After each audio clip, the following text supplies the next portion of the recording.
Hello, everybody. Hello, Pathways to Education. Thank you for joining us. This is Amanda. We are hosting another event tonight with some awesome guests, and we are going to be talking about your questions about post-secondary. So we have some questions that we've already been asked, and if you have any questions yourself, you can ask them on the YouTube, and we will ask our guests live. Co-hosting with me today will be Kimberly Burke and Halima Farah. So I'm going to start out with the introductions of our guests. So I'm going to say your name. If you could introduce yourself and say your position. And then I also have a question for you. So we'll start with Sonia, and your question is, what's your go-to YouTube video category these days? Okay, so my name is Sonia Champerani, and I'm the Assistant Director of Student Recruitment for the Faculty of Liberal Arts and Professional Studies at York. And my go-to YouTube video are Marshall Montano soca songs, for sure.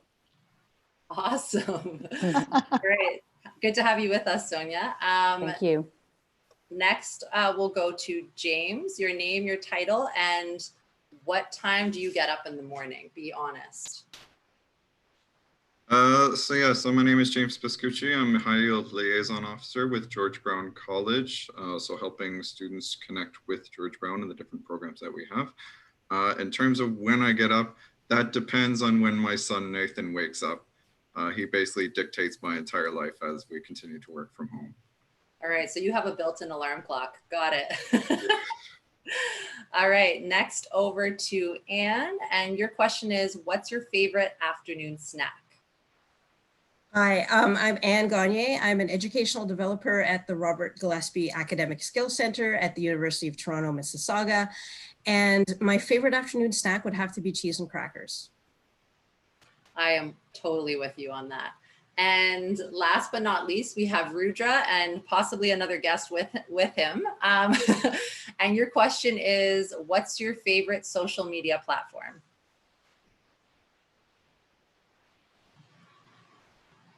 Hi, everyone. My name is Rudra. I'm a mentoring facilitator at the Tri-Mentoring program at Ryerson University. That's Ren. Favorite social media platform is Instagram. You'll see a lot of Ren and our other kid, Akari, on there. Awesome. Sorry. Thank you so much for being with us, Rudra. So as you students can hear, we have representatives from the major Toronto schools, Ryerson, York, U of T, George Brown. So I'm going to pass it over to Kimberly to ask our first set of questions, which is on the topic or the general topic of applications and admissions. All right. Hi again, everyone. So a lot of students are still anxious about admissions and are waiting for their offers. So my first question would be, are schools, maybe specifically is York, still processing applications? We are definitely processing applications, and right now all of our programs are open, and we continue to make offers of admission practically on a daily basis. So I think it's up to the schools to decide what a final grade for a student will look like, but we continue to get grades from all the high schools. And as you know, for all Ontario universities, a decision has to be made by May 27th. So we're working towards getting all of our offers out as we can. Okay, actually you covered part of my second question, which was, is it possible to submit an application still? And we did cover that. Yes, you can still submit an application. Even after the June 1st deadline, if a program is still open and you want to add a program, you can also do that, and you can check the UAC website to do so. All right, and maybe can you touch a little bit more on how applications may be evaluated in our present circumstance? Do you mean how do we get grades, and are they based on midterms? And yes, we're basing Correct. them on, at this point, we're basing them on midterm and interim grades. We still expect final grades to come in July, and I think the policy remains the same, that you want to do well until graduation. to keep your averages as strong as you can. Some of us haven't determined as Ontario universities what our final averages are going to be, but we want students to do well until graduation to keep those averages as strong as you possibly can to keep your offers of admissions. But of course, we always say that if something is going on and you need to talk to us, especially during what's going on in our lives right now with the pandemic, call the institutions or email us and let us know what is happening so we are aware and we can comment your file and work with you to be as fair and equitable as we can and will be. Thank you. And one more question. In terms of those students who are taking IB and AP courses, are there any updates regarding? So IB, we're continuing to get their final grades and they're based on finals. So their status quo for AP courses, advanced placement, in order to receive credit for a course you take with scores of 4 and 5, you must do the exam, and they have placed their exams online during the pandemic, and you should go to their website. It'll all be explained there, but it is going to be online for the final exam. That's the big difference. And you still will receive transfer credit if you do the exam. Fantastic, thank you. All right, I think that's it for the admissions and application questions. Do you want to take it away, Amanda? Sure. And if you're you. a student watching right now on the YouTube and you have another question about admissions that wasn't addressed there, please feel free to type it at any point. So another category people are asking a lot about is financial supports. So we're going to go over a couple different areas of financial support. So the first question that I have, just going to read it here, and this one's going to be for you, James, but if anyone wants to add later, that's okay. I've been admitted, but I cannot pay the admission deposit fee by the deadline. Can I be granted an extension, and will OSAP cover the cost? So for George Brown, and different schools may have different individual policies. For us, we have reduced the tuition deposit that's required from students from the $500 that we normally require down to $250. So other institutions may have approached it differently, but that's how we have resolved the situation there. If students are finding themselves in a situation where don't have that money, and it's going to be an issue for them to be able to pay the deposit, we do have a form that they can submit with our registrar office where they can explain the situation, and then they can get potentially that reduced even further. Okay, so they should contact their admissions office to talk about that? The registration services is where they would submit the form through, and Okay. it basically just explains, say, the circumstances in which they're not able to meet that reduced tuition deposit, and then it may still just, that, like I mentioned, be reduced further. Okay, thank you so much. That you mentioned that was specific to the school, so just note that, students, that's for George Brown. Sonia, you wanted to add to that from the York perspective?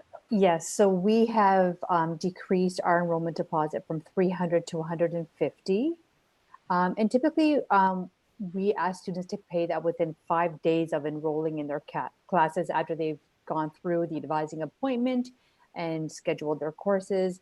But it does take a while for our system to realize you haven't paid yet. Sometimes, so we kind of give an extension in that sense. But if you do require one, contact Student Financial Services or our advising office, and we can work something out. Thank you. Rudra, do you want to speak to that as well? Yeah, Ryerson has currently lowered their tuition deposit to $200.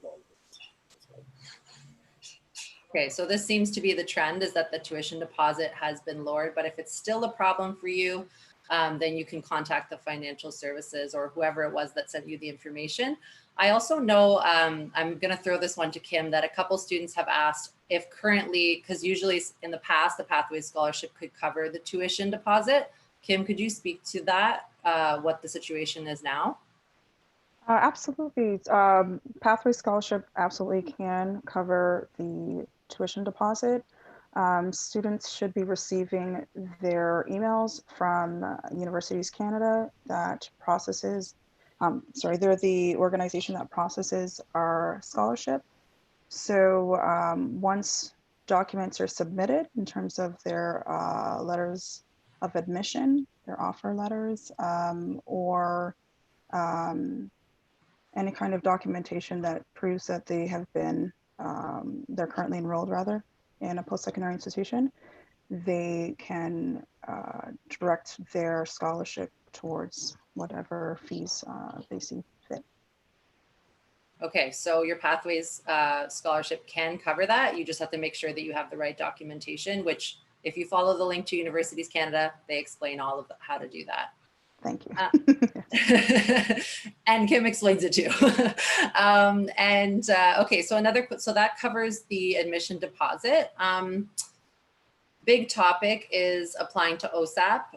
Again, I'll start that out with you, James. Any major differences with that you want to mention in this COVID era? I mean, OSAP has, and you can check out on the ontario.ca/OSAP website for any updates and current notices on how OSAP has been impacted by the COVID situation. To my knowledge, what has currently been announced has been for current students who are coming out of their programs in terms of extension of their loans.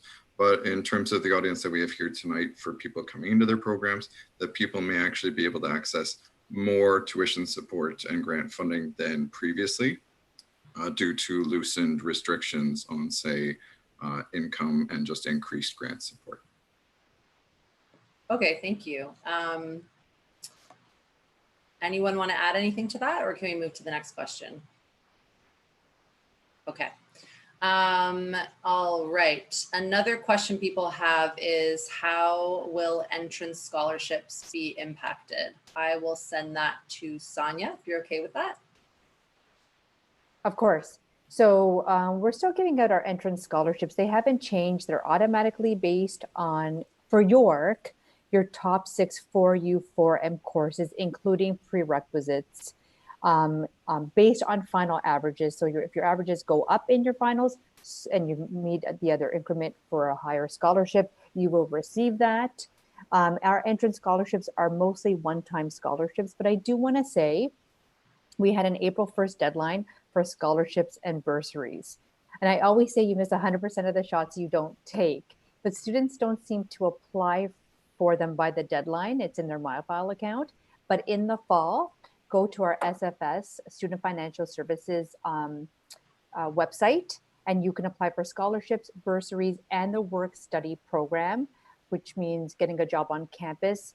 And for students in the summer, because we're all at home, we have students working from home that are work-study students as well. So we've continued to hire our students and will continue to do so in the fall. And it pays minimum wage for up to $15 an hour.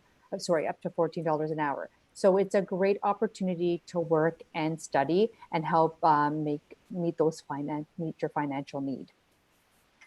That's great. That's good to hear. Rudra, you wanted to follow up with that?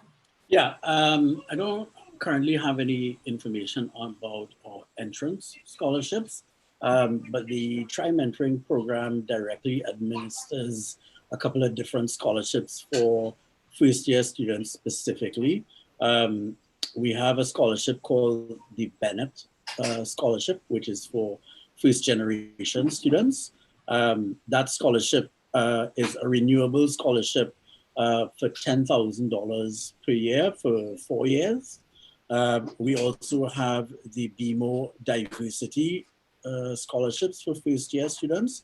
And there are 2 awards under the diversity scholarships from BMO at $1,000 and $2,500, and there are multiple scholarships in both award categories.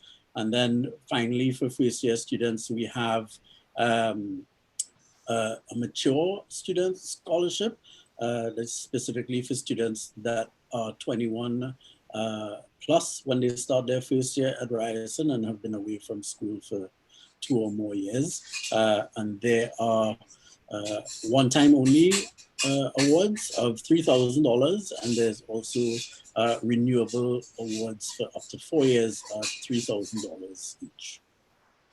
That's a lot of scholarships. Thank you. Could you reiterate where students could find out about that information? Is that the Tri-Mentoring? You're from Ryerson, just to remind everyone watching. A lot of our students do go to Ryerson. So where could they, if they want to look up those scholarships, where would they go?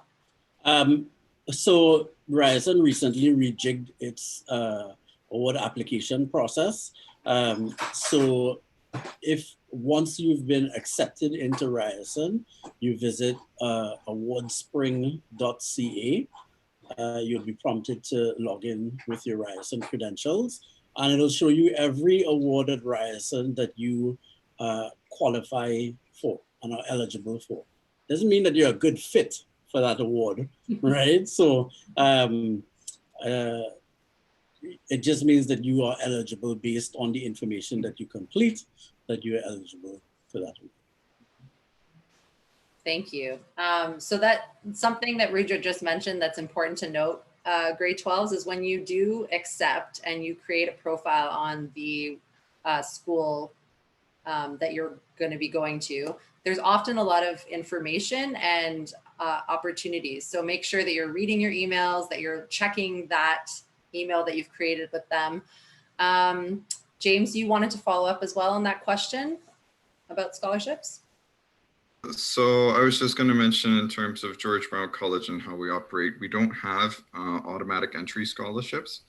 So any students who are looking into sources of financial aid in the area of scholarships, bursaries, grants, and awards, you just want to log on to your student account, the StuView account that you should have access to when you've gotten your student number, and you're able to apply for all the scholarships that are available just generally, as well as anything specific to your section of the school, directly through that online account. And it just takes one application form.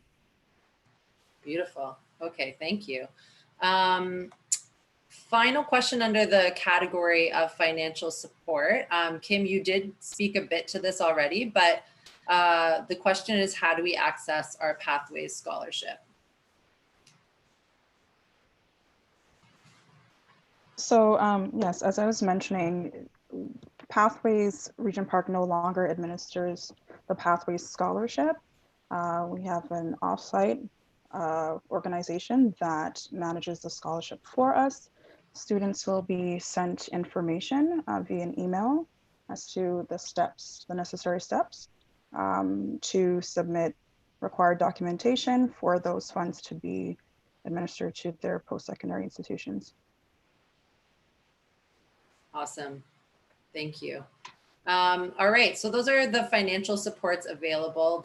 There's probably more, but that's what we're covering. Again, if you have more questions on the YouTube, please add them in. I am going to hand over facilitation to my friend Halima, who's going to ask some more support questions. Well, so I'll be covering general supports, and my first question is directed towards Anne. What kind of post-secondary academic or social supports are available? So for each university or college, there'll be separate supports depending on where you're going. So for example, at the University of Toronto, Mississauga, where I work is the Academic Skills Center. So that's an academic support that helps with literacy supports, writing supports. It also helps with math supports. Other academic supports that could happen are in terms of library programming. So you should look into the individual libraries to see what sort of programming there are there. In terms of social supports, there's always going to be clubs and those kinds of things that you would be able to join in terms of different student groups, accessibility services. There are many options for students. Okay, and then I was going to add on to that, if a student can't find any of these resources or what everything that you just mentioned, how could they access it online? So usually the websites are organized in a way that the academic supports and the social supports are listed. However, they can speak to a counselor and advisor when they're coming in, and they will be able to guide them to the specific supports that they would need, whether that be academic supports or social supports. Okay, the second question is, what happens if classes are continue to be delivered via an online format and the campus remains closed into the fall? And how would that impact a student's post-secondary experience? So because things are still in flux, there is a possibility that things will be offered online in the fall, or some sort of hybrid model, what they call, which is that some will be in person and some will be online. The level of courses will remain the same. People like myself are actually working with the faculty to ensure that anything that would be delivered in person is going to be just the same as something that's delivered online in terms of the learning outcomes, the goals and the skills that you would learn from those particular courses. One thing that will be a little bit different is that the students will need to learn the platform where that particular course is going to be delivered, and knowing that most students will probably be used to Google Classrooms, and to be aware that at different schools, they'll be using different platforms. So for example, at U of T, we use a Canvas platform, and I know James can speak to how George Brown uses Blackboard. So it would be important for them to speak to that as well, to know that. James, do you want to add on? Do you have There's not that much to add on. Like she mentioned, every school will use their own particular platforms and their own particular flavors to things. It is obviously a large adjustment that the schools and programs have been making. The colleges in particular are continuing to explore ways to adjust to having what normally might be on-campus labs and other sorts of practical components to the programs, and how that may adjust to kind of an online world. But by the fall, the situation should have hopefully be clear in terms of how things are progressing. Mm-hmm. And so you can just rest assured that the schools will be prioritizing student safety, as well as just examining different options for how this delivery may end up happening. So this question I'll gear towards Anne first, and then anyone else who wants to answer can do so after. What can we expect from professors under COVID conditions currently and in the future in terms of workload, classes, assignments, exams?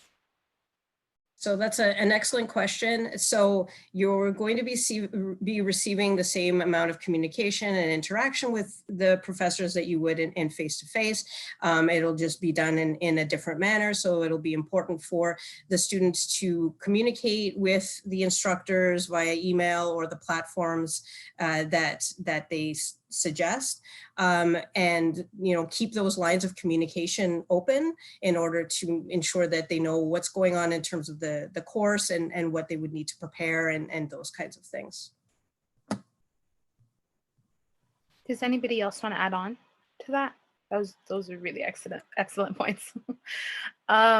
Okay, so the last question that I have, and I hope you guys can all chime in on it, is what do you think grade 12s should be doing to better prepare themselves for first year in today's climate? So Anne, do you want to start, and then we can move around? So one of the things that I would suggest is to sort of look at where you are now in terms of your skills, and note if there's anything that you know that you may need extra assistance with, or something that you're really striving or you're doing well right now. So if you need extra supports, there's going to be other sort of orientations, meetings, even some sort of pre-semester classes that may be offered. And so to keep an eye out for those kinds of things, to make sure that that would be something that could help support you in any sort of place where you need that extra support, whatever course it may be. Sonia, I would say stay informed. Read the information that you're getting from the universities and colleges. Also email them or contact them. And as if everything was going to be in person, if there's orientation and it's virtual, attend that orientation, see what it feels like to be a current student at that college or university, and just, like I said, stay informed as much as you possibly can. I know you're getting a lot of information from a lot of institutions, but try to keep it all straight if you can, and read the information that you're receiving and ask a lot of questions. Thank you for that. James, Ruja, is there any advice that you want to give students in grade 12 to add on to those points? I would say that it's really kind of been touched upon, but really post-secondary in general kind of has that expectation that you're an adult now, you have that added level of independence and the ability to raise your hand when you need something or need some support, or to find out information that you need to conduct your classes and so on. And this situation has kind of put you already into the middle of that. So just like Sonia mentioned, keeping tabs on what's going on, current developments, and just even while your classes right now, whatever classes might be going on, are completing, just kind of having that feel of that added level of independence where you aren't in a classroom where somebody's watching you and making sure that you're doing what it is that you're supposed to be doing. You are at home, you have that kind of added freedom already. So you can think about how you can act responsibly and have that added level of independence during your post-secondary studies. Ruja? Yeah, I think this is a situation that no one has faced before, right? Like whether it's students or staff at institutions, right? So you'll hear a lot of stuff about, well, things are in flux. We're not too sure what it'll look like in a couple of weeks' time, much less a couple of months' time, right? You'll probably hear that a lot. I think some things will remain in force for the foreseeable future. One of them, I think, is figuring out how to build community online, right?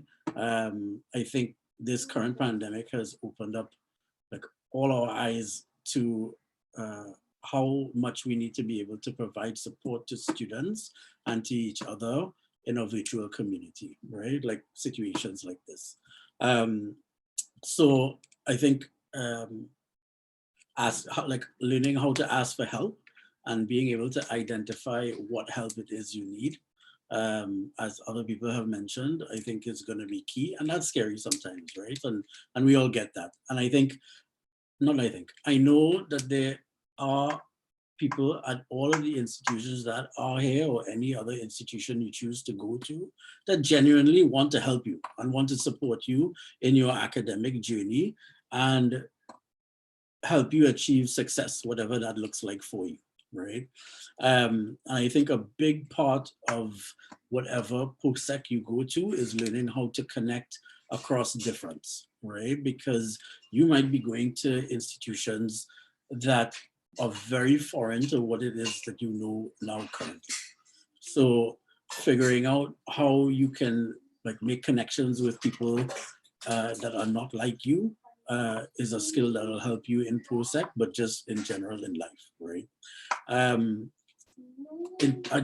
just going back to the question that was asked before in terms of academic and social supports, there are a lot of pre-orientation events that Ryerson runs, and I'm sure other institutions as well, to help with that transition into post-secondary, whether it's a hybrid of online and in person. I know Ryerson, like we are looking at, for our orientation, not having gatherings of people of more than 100 people, for example, right? So you will probably see a lot of that kind of hybrid model moving forward. But we also have stuff to help people from equity seeking groups, especially, make that transition into post-sec, right? So whether that's a blend of academic supports and social supports and connections to resources or other things that students need, right? So those are some of the things that I would say. Excellent points, very excellent points. So we have an Instagram question. A student is asking, what type of mental health supports are available at all of these schools?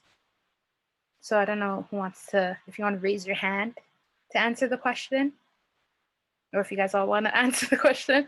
Ruja? I think we all offer supports, accessibility services when you become a student, and you can let us know when you begin and we'll make sure you're supported the entire time you study with us. I can safely say that for all institutions. You're our number one concern. You're the reason why we're here. I love all the nodding. Another Instagram question is, do extracurriculars play a big role in whether or not you get accepted? These are just coming in, so I don't know if you want to answer it. And Rudra, James, anyone? I can take a start at it, I guess. For George Brown College, you can view all the program requirements on our website, or if you have some of our program materials, say potentially from your school before things close down. In terms of extracurriculars and things like that, most programs will not really be looking at those. It may occasionally come into play where you might have a program that's looking at having you submit like a resume or some sort of additional information like that. But for the majority of programs, you're basically just submitting your transcript and the required credits that we're looking at. Cool. I'm going to pass it on to Amanda. Amanda? Sorry, just before we wrap up, Ruja, you wanted to say something to that? You had raised your hand. Go ahead. Yeah, I think for us, like some of the programs look at what they call Portfolio Plus, right? So if it's a question of transcripts and if they require a portfolio from you, right? Like I could think of stuff within our Faculty of Communication and Design that has graphic communication or fashion design, if they want to see examples of your work, right? Like those are some of the things that they might ask for. But in terms of other things, I would say it's not necessarily something that they will look at unless there's a particular reason that they are considering you, like if you're waitlisted or something like that, right? But that's my sense of it. That's not me speaking as a representative of Ryerson, right? So don't use that and say, well, Rutra from Try Mentoring said to me, right? So, no. Fair enough. Thank you. Sonia, you wanted to follow up to that? Yes, so if you're applying, like Rudra said, to a Grades Plus program at York, then you would need a supplementary application. So that's our Faculty of Education, our School of Arts, Media, Performance and Design, and our Schulich School of Business. But also when volunteerism and extracurricular play a part is when you're applying for scholarships that are looking at what you're doing beyond the classroom or even, in your community. So that's when it plays a factor in whether or not you may make the difference in getting that scholarship. Great, thank you so much. So we're gonna wrap it up here. Thank you so much to our guests. If you're a student and you're watching this in the playback or you're watching it live, just know that we're gonna be sending you the information. These people are resources, so we're gonna send you information about how to contact them if you have follow-up questions. And that's a good way to start taking initiative in this area. So thank you again, everyone, for coming. And to the Pathway students who are watching, we are here to support you. And it's going to be okay, I think. It's going to be okay. All right. Bye, everybody. Bye, everyone. Bye-bye.